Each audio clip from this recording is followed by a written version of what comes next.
You know what, patron? I ordered a Coors Light, the world's most refreshing beer, and they gave me this.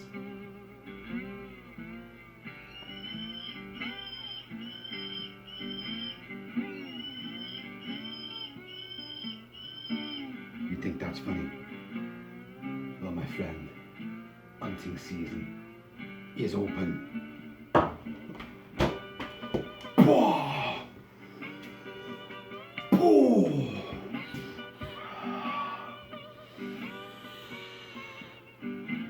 But you know what? For this Cajun Kilt-Man, this ain't half bad. Because, as my Uncle Duvet say, good whiskey make Jack Rabbit slap the bear. Hey folks, how are you all? We're doing very well. Get yourself some moonshine, some hooch, and let's get it on with John Woo's 1993 epic bullet-ballet of Dammage, Hard Target. Yes, you know it, and indeed you love it, as do I. I'm sporting, the Chance Boudreau look.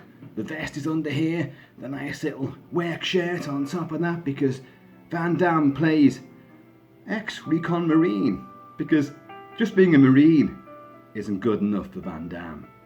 See, the US Marines think that they are special forces. They're actually not termed as special forces, but they have a unique battalion within them called the Recon Marines, who are special forces, and he's one of them. Well, not anymore. Now he's down on his luck, down at heel, a merchant seaman trying to get a job on a ship, but he can't even afford the coffee and the gumbo in the local cafe down in New Orleans. Pre-Hurricane Katrina, of course, so it's not quite as wet as it is these days. See, I mentioned Hurricane Katrina, and all of a sudden the heavens have now opened. Funny that. If I mentioned £1 million dropping from the sky, it probably has, just not near me, you know. Yeah, John Woo, the great celebrated Hong Kong director, John Woo, the killer, hard-boiled, a better tomorrow. He wooed the world, and Hollywood came calling. Please, they beckoned him, come over here, and make one of your spectacular, ultra-violent bullet ballets for us. So he did. He came over, and Chuck Farah wrote the screenplay for Hard Target, which is a reworking of The Most Dangerous Game, where the elite human bastards will hunt the down and outs, the people that won't be missed. It's always people that won't be missed, and they always come a cropper because they kill someone that is missed, as is the case herein. Now, John Woo thought, okay, Hollywood, yes, I've made it. And then Hollywood proved to be an absolute bastard to him. This film is ultra-violent, but it was originally even more violent. The sneak peek version came out, the work print version came out, which is a rough cut, and it's in rough condition as well, should you be able to actually find the copy, which is actually on the networks. Those in the know, you can always lay your hands on one. And it runs a good few minutes longer, but what actually happened is the MPAA, that's the motion picture blah blah blah blah blah thingamajigs in America who cut films, they basically said to him, look, this version you've given us, which was just sort of like almost like 120 minutes, so 2 hours cut of the movie, it's too violent. But he didn't tell him what bits to cut, so we had to take it back, and they had to make their own minds of, well, we'll just change this bit here, we'll lessen the amount that guy got shot, we'll do this here. And basically 7 or 8 times, people lose track of this, but it went back a hell of a lot. And in the end, the version that came out in America, the R-rated version, was still cut down anyway. But in the UK, we got an uncut version. Many other territories got an uncut version of it. However, that is still not the full version. The full, what would be the NC-17, the unrated, version of it, which would be the rough cut. And, to be honest, this is one of the rare examples where I would say that even though, and I love bloodletting, don't get me wrong, but I think it goes too far into the realms of ludicrousness. People are shot not just 10 or 15 times, they're shot 30 to 40 times. in the groin and in the stomach, and then they get kicked in the face. It's just ridiculous. It is ridiculous. So the version that we have in the UK, which I do believe Americans have access to as well now on Blue, I think it's in a 4-pack of Van Damme movies. So you can get hold of it now. And that version is certainly bloody good enough until John Woo is finally given the money and the wherewithal to actually release what would be a full director's cut. Because that original version does have scenes in different sequence, and has a bit more dialogue as well, a bit more storytelling takes place. It's just that it's in really rough condition, so it's not worth watching, I don't think. But anyway, let's get back to the movie. So, Van Damme, Chance Boutreau. Why are you called Chance? Well, my mama took one. And the awesomely gorgeous, at that time, Yancy Butler, who is in town to look for her father who's gone missing. Because he, played by the guy who wrote the screenplay, Chuck Farrer, we see in the opening sequence, is being hunted. He can get $10,000 from a money belt wrapped around him if he can make it to the river. But he's got literally a couple of miles, whatever, to get through. Goons on motorbikes, guys in jeeps, and hunters are everywhere. Because Lance Henriksen, the great Lance Henriksen, who in this movie is massively overplaying and chewing the scenery like it's going out of fashion. He's OTT and he's relishing every fucking moment of it. Plays Emile Fouchon, this kind of weird fella living in a palatial mansion out in the bayous, who with his South African assassin sidekick, Pick Van Cleef, played by the ever awesome Arnold Vosloo, the Mummy for Stephen Summers, are running this kind of elite club where people who've got enough money can look, we'll get you a person to hunt. Don't worry, we'll supply you with a watertight alibi so you're nowhere near. We'll dispose of the body. The weapons are your choice. Pay up front though, in case it all goes titty up. And one of these guys actually ordains to fight back. How dare they? But what chance that these homeless guys, and they're always combat veterans too, people who might have a chance of making it, they're not just going to kill up in a ball and let you put arrows into them and shoot them to bits. They're going to actually have perhaps a chance of getting away. A chance? What fucking a chance? A chance, Boudreau. What chance do these people stand when you've got these armed goons on motorbikes, people in jeeps, fucking helicopters? There's 100 guys after you, including these elite businessmen who just want to, well, fishing is out this year, so what other extreme sport can I take part in? Oh, yeah, I'll hunt people. Hunters, by and large, unless you're hunting to live, to eat the food and to make clothing and supplies out of what you've just killed, or you're hunting something which is hunting you, so you've got to turn the tables and fight back. There's no fucking reason for it. It's a bunch of dumbass people who get the most high-powered weapons to go and shoot defenseless things, and the reason why they do it is because that thing is defenseless and can't fight back. If it could fight back, they wouldn't fucking do it. These knobshines who go out on safari, these trophy hunters, great big fuck you from Kilt-Man there. Fuck you, you losers. Hard target works because we put ourselves in that position. If we're hunted, what are we going to do? Come on. I'm going to turn the tables. I'm going to escape and evade. I'm going to lay traps. I'm going to fight back. Yeah, and you'd see the hunters suddenly, well, do you know what? I don't think I'm going to bother with this anymore because, if there's danger to me, fuck that. So, Kilt-Man, Cajun Kilt-Man gets off his little societal rant there. Bravo.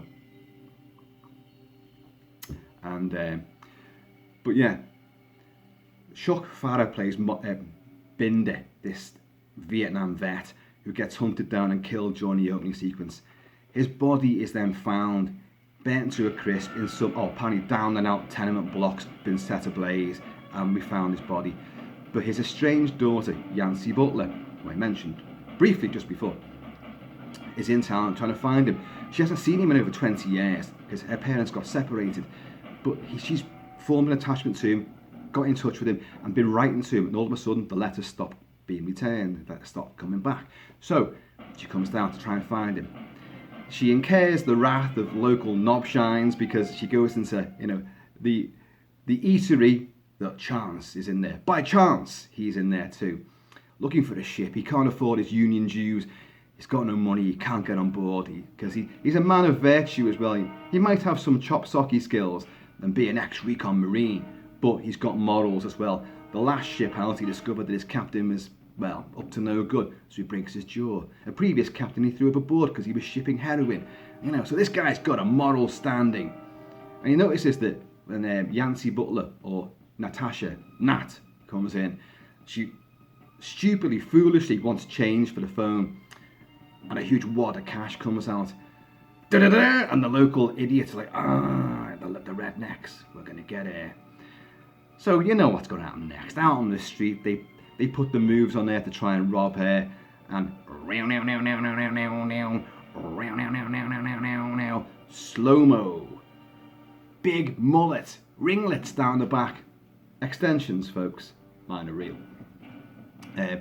Chance comes across the scene and just lays waste to all these guys. Yancy Butler's Nat realises, hang on, you're the very guy I need because I can't find my father. The police don't seem to want to know. The police, who are conveniently on strike, we never really find out why that is. The police are actually on strike. Only a handful of detectives are actually in the police station. And one of them, played by Casey Lemons, I think her name is, Detective Mitchell. She only reluctantly takes an interest in this. Only when this body, this charred body of Nat's father is found, and like the dog tags are on him, and he goes, Chance knows there's something wrong, there's only one dog tag, goes back to the scene of the crime, finds the other dog tag, and there's a fucking hole through it, because poor Binder got arrowed to bits just when he made it to the river as well. So he knows something's going wrong here. I'll order another autopsy.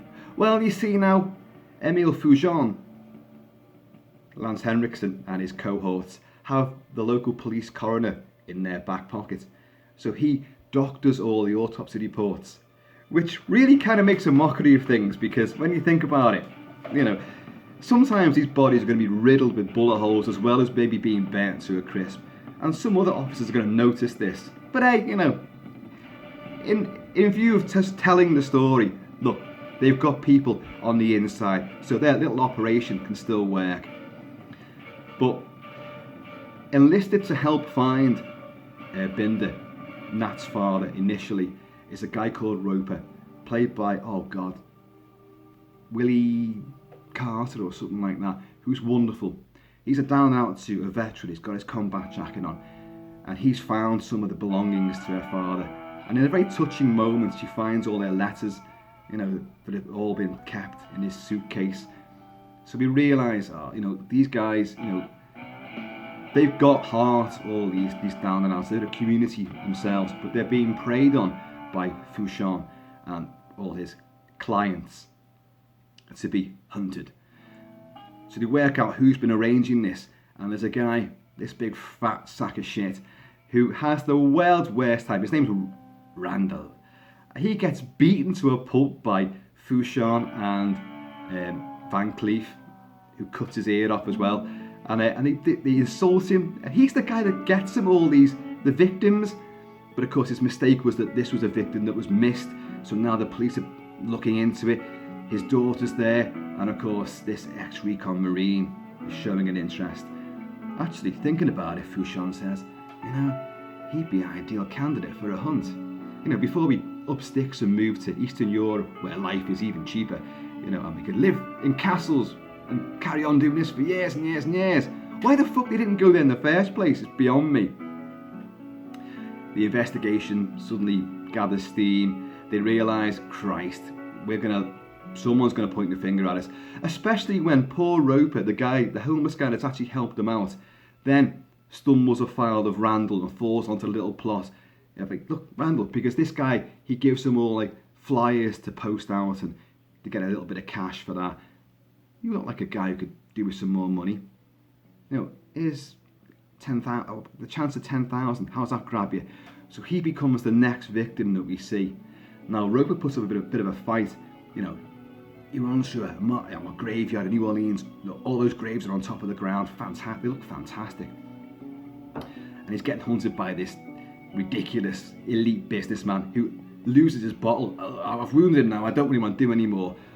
But Roper manages to stage a bit of a fight back. He takes a couple of guys down, gets the gun, actually strafes bullets into the guy that was hunting him, and makes it into the city streets, whereupon he's completely ignored by everybody who just shut the doors in his face.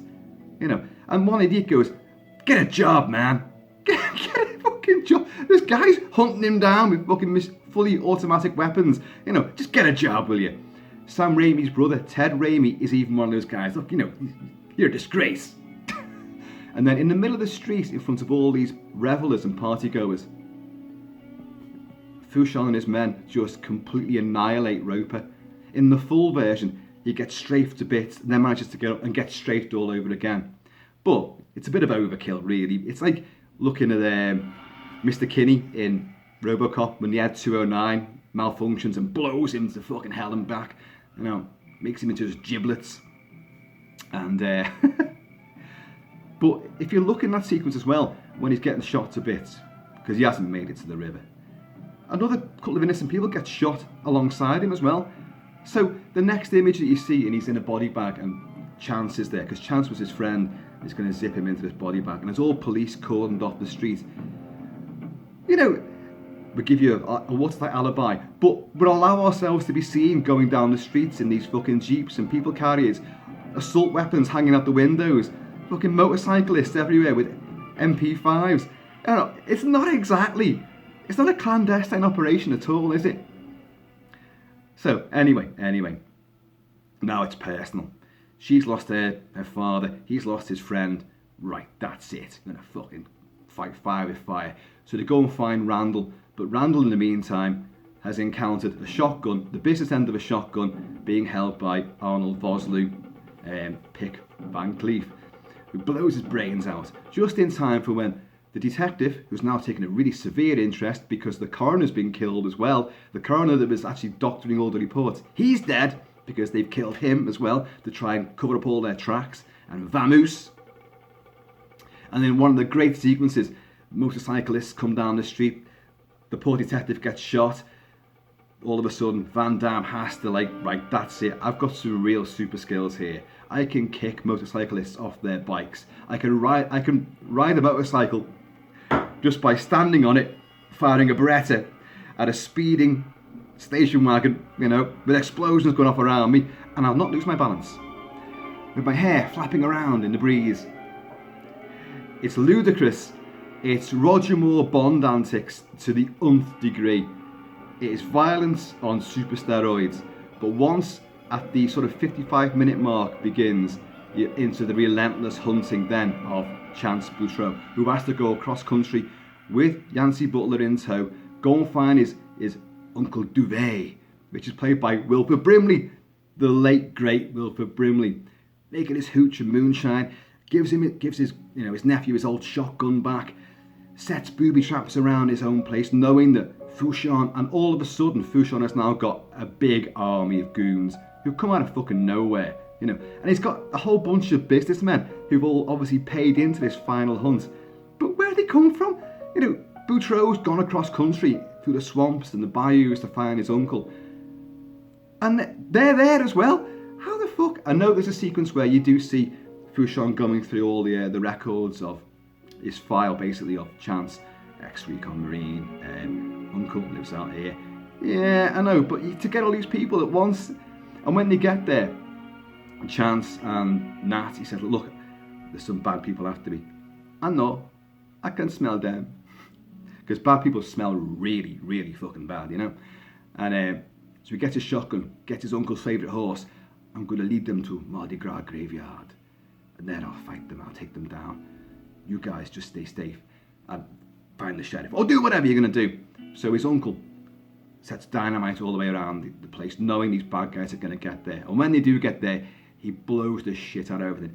Roars a battle cry, and he and Natasha ride off. And Lance Henriksen and his men realise, look, that fight's not out there. We're after Chance, not them. Let's go this way. And with that kind of spooky, exotic bum, bum, bum, bum, music to signify that Pick Van Cleef is an expert tracker, he just touches the grass. Chance went that way.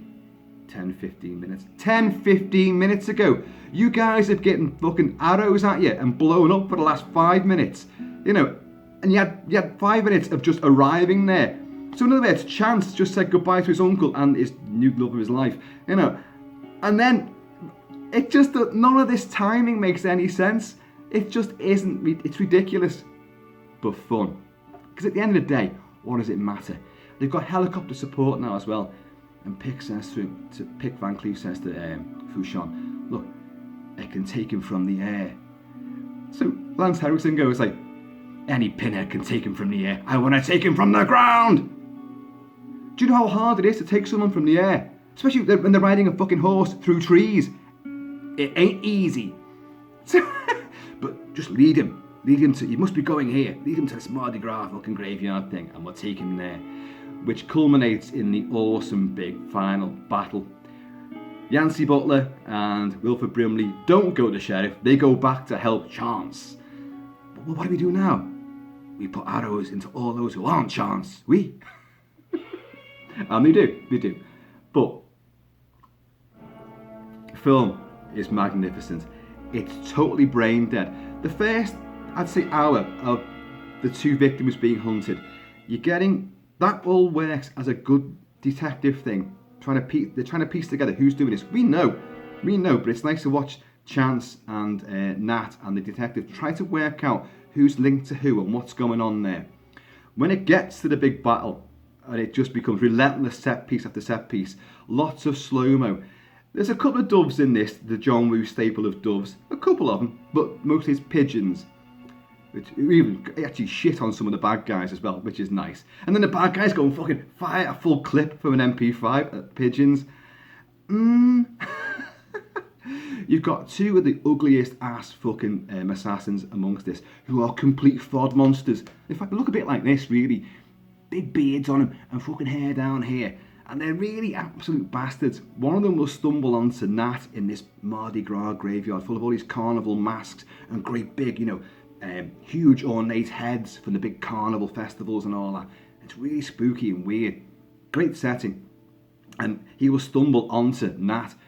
And he's just going to go like, you fucking bitch. But she's got a Beretta, which she then unloads into his groin. And that is the thing about this movie. Bullet overkill. John Woo does it in all his films. But in the Hong Kong ones, it kind of works. He would go on to do Broken Arrow, which wasn't so good. Face Off, which is excellent. But he would learn that, look, Hollywood isn't liking what I did. They brought me over here because they said they loved my sort of stuff. But when it comes down to it, they won't let me do it. They're going to trim it, censor it, and remove it altogether. So, in that full version, you'll see people getting shot so many ridiculous times, riddled with bullets. The first one fucking killed him. But I'll put another 30 into him as well. And then Van Damme will do a fucking, twirling fucking roundhouse sidekick and take the fucking sunglasses off someone or a cigar out of their mouth. Arnie's best mate, Sven Ole Thorsen, who played Tiger, from Gladiator. He's in this with one of the world's worst Hawaiian shirts, which gets covered in blood and guts and that, sorry about the shirt. Loads of goons get taken out. Pick Van Cleef has a lot of the face-off sort of stuff, which John Woo always did. The two antagonists are split by either a split screen or a wall or whatever, and they'll be back to back and taunting each other, and then they'll go into the big Mexican standoff, twirling two-gun mayhem. Berettas aplenty. Speaking of guns, Fouchon has a Thompson Contender, which is one of the weirdest weapons you're ever going to see in movies. John Woo used one in Hard Boiled as well. Mad Dog used one. And what it is, it's a pistol which can be made into a rifle. It's a break action, single shot weapon. But the great thing about it, which is not exploited in this movie at all, in fact it looks ridiculous in this film because they're all expert hunters. Why has he got this single shot weapon when everyone else has got fucking fully auto and target, hunting rifles and assault weapons, and he's got this one shot fucking deal? The full version of it, it's designed so you can take the barrel off and put a new one on it of a different caliber. He's firing 45-70 fucking rounds. These are big ass fucking government issue bullets. These are huge fucking bullets. And you see him, loading these things, or oh, I'm not going to take him now. And puts it back. Lots of gun clicking going on in it. Lots of all that kind of stuff. But he never used this thing properly because you can put like a long barrel on it with telescopic sights. You can also put a buttstock on it so it becomes a rifle. They should have been showing all this, how he could use that properly. Anyway, he doesn't. We're playing Graham Revell's great score to Hard Target. Lots of, Cajun tunes there and stomps from the swamps. But some great action cues as well. And what you're going to hear probably very soon is a very touching sort of epilogue. In fact, it's coming now. Which is not actually in the movie. And it's so gorgeous. It's actually heartbreaking to listen to. But Hard Target is a film of outlandish action stunts.